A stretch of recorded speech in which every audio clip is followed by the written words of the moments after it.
Hi, my name is Savannah Klein, and I did my assignment on the brand Always, their campaign Like a Girl. I focused on Chapter 7, Community Relations. On my first slide, I give you an overview. I state Always launched the campaign Like a Girl in June of 2014 and continues to thrive until this day. Their campaign was meant to redefine the term confidence. Always encourages people from all around the world to join them on their mission of encouraging girls everywhere to embrace failure as a fuel to build confidence and keep going like a girl. Always use the hashtag like a girl as the campaign slogan. They turned this phrase like a girl from an insult into a phrase of empowerment. This campaign was built around a social experiment to show the impact the phrase like a girl has on society, especially on girls pre and post puberty. Through this campaign, Always has empowered girls worldwide by educating millions of people about puberty and their cycle so they can feel confident and comfortable in their own skin.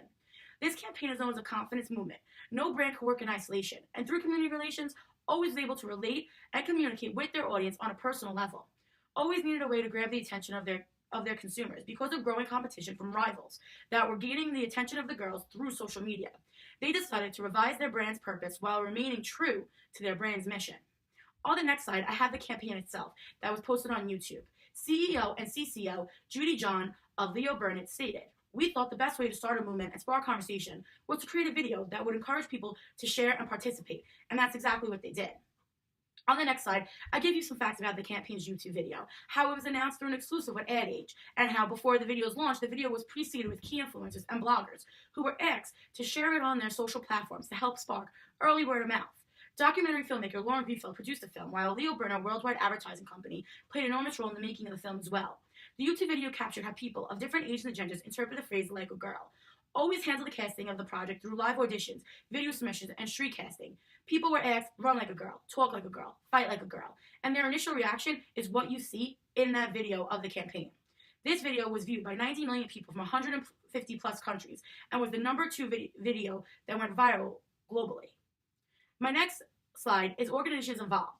The Procter & Gamble Company, Leo Burnett Worldwide Advertising Company, Always, NFL Super Bowl, YouTube, social media outlets, TED, UNESCO, movie director, and media. You're going to hear about all of them throughout the presentation. TED and UNESCO, those are partnerships that Always went and partnered with to either help spread awareness and education or to donate, as in UNESCO. So now some key publics and stakeholders involved are the main key public, adolescent girls, and young millennial women. The main key publics involved in this case are girls as they make the transition from puberty to young women, but also girls pre and post puberty around the ages of 13 to 24. Celebrities and ambassadors held a large role also. Carly Harmon and Sarah Saboka are ambassadors for the campaign, while celebrities like Vanessa Hudgens tweeted about loving the campaign. The community plays a large role in the key publics too, because what they think and how they respond or act towards the campaign is what could either make or break this campaign. They are the reason it is so successful. Also, the people within the video are people that are just in the community that were chose to be in this video and ask those questions. So they are the star of the campaign's video too. I would consider parents a key public only because they're the ones who are buying the products for their girls. They're the ones influencing this on their daughters. So they also play a large role.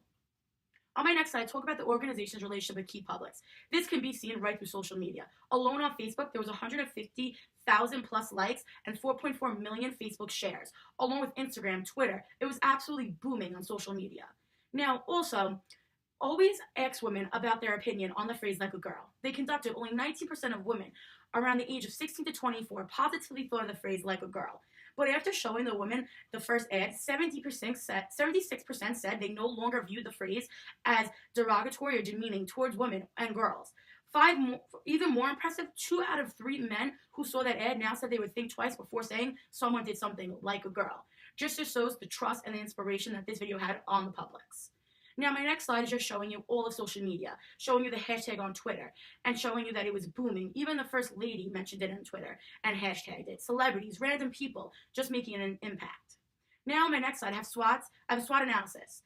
And as there are many strengths and opportunities, weaknesses, and threats, I chose the top 3 to talk about, or even a few more as well when it comes to strengths and opportunities. So when it comes to strengths, I feel that the strongest was strong brand message that arouses emotion and thought. I also believe extremely authentic and transparency with their message and mission was a strength too. While informative advertising campaign that resonates with their key publics rather than conforms holds as a strength. And also purchase intent and brand preference increased significantly due to the campaign. There was a very strong social media presence, as you was mentioned also. Now, for weaknesses, it does not show or speak of the brand's product. And also, it's a common campaign. We've seen it. Aerie, Dove, which could also be a hard weakness for this as well. For opportunities, building consumer trust through the brand message. Even the brand is more than its products. Low cost and engaging brand ambassadors. Growing in Publix with not only helping women with their confidence, but men as well. And also, the main opportunity was it was a new style of marketing promotion for their merchandise. Now, for threats, the competition launching the same type of campaign, or the message not selling the brand's product, and even the message not received correctly, possibility for the campaign to be misunderstood. Now, the organization response, there was many. When it comes to the proactive response, there was three: environmental scanning, outreach, and research. When it comes to the reactive response, there was also three: preemptive action, vocal commiseration, and rectifying behavior. So now, with communication tactics, I'll start off with face-to-face. There are a few face-to-face communication tactics. So I'll start off with saying there was many interviews between John Judy and even Ambassador Carly Harm. There were so many interviews held, and they were all viewed. You could view them all online. Also, with the brand ambassador Carly Harmon, she also showed up to the Super Bowl and was invited to stand there for Like a Girl to represent. During the film of the video, girls and boys were asked in person specific questions such as run like a girl. Like I mentioned, this was all done in person. The casting was done in person. They went to parks, talked to people. They gathered a large selection of different people. This was all done in person. Now, organization media tactics. They created a Like a Girl page hosted on always.com to serve as a campaign hub. Social media, Instagram, Facebook, Twitter, YouTube, where it was launched. Those are all organizational media tactics as well. Even their personal website included everything about the campaign and encouraged people to join them on their mission.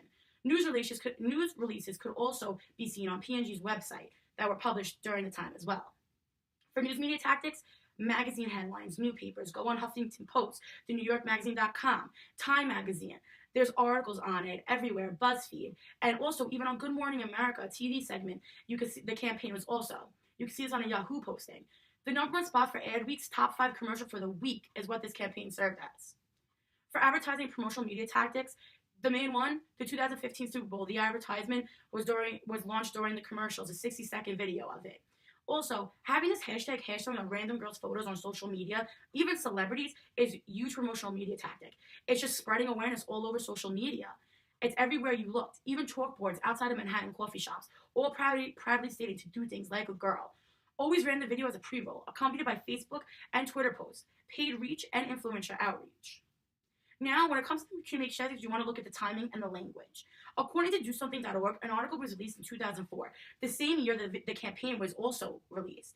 It stated, 7 in 10 girls believe that they are not good enough and do not measure up in some type of way, including their looks, performance in school, and relationship with friends and families. Now, this is the best time. Being that girls feel this way back in 2014 and the campaign being launched, this campaign was trying to decrease those numbers. Instead of 7 in 10 girls, they wanted, if not even 1 in 10 girls. They did this at the right time. Social media is booming in our society. They took over social media with their hashtag. When it comes to language, they were transparent, they were confident, they were consistent, they were authentic, and they were positive, and that helped their campaign tremendously. Now, when it comes to legal and ethical issues, there were no legal issues, and one may say there was an ethical issue. The ethical issue of advocacy. Through this campaign, Like a Girl, some looked at Always as a company who was advocating for the feminist movement. This was something that can either turn consumers away from them or maybe bring in more, depending on whether they support the feminist movement or not. Always never touched light on the idea of feminism, but people just interpreted it as that. So this could be seen as an advocacy ethical issue within the campaign.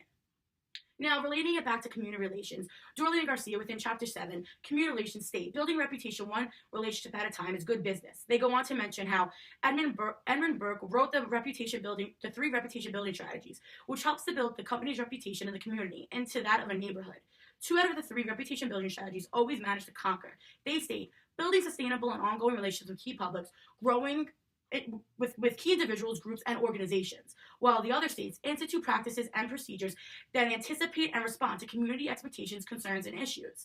This is where Always had their biggest success within this case. They built their reputation while creating relation with the community, and all while responding to community concern and issue. Now, the 3 major takeaways is 1, it's about the customers, not us. 2, consistency and transparency are key within a campaign. 3, social media is crucial with the success of a campaign. As a conclusion, a lot could be said. They're revising. Still, in 2018, Procter & Gamble's leading feminine products brand Always donated to period products to various organizations in Toronto to comfort period poverty as part of their ongoing puberty education program. This was one of the most successful campaigns known in the world of PR, and still to this day, it is still going and thriving and being revised to help grow confidence within girls. Lastly, my works cited. Thank you.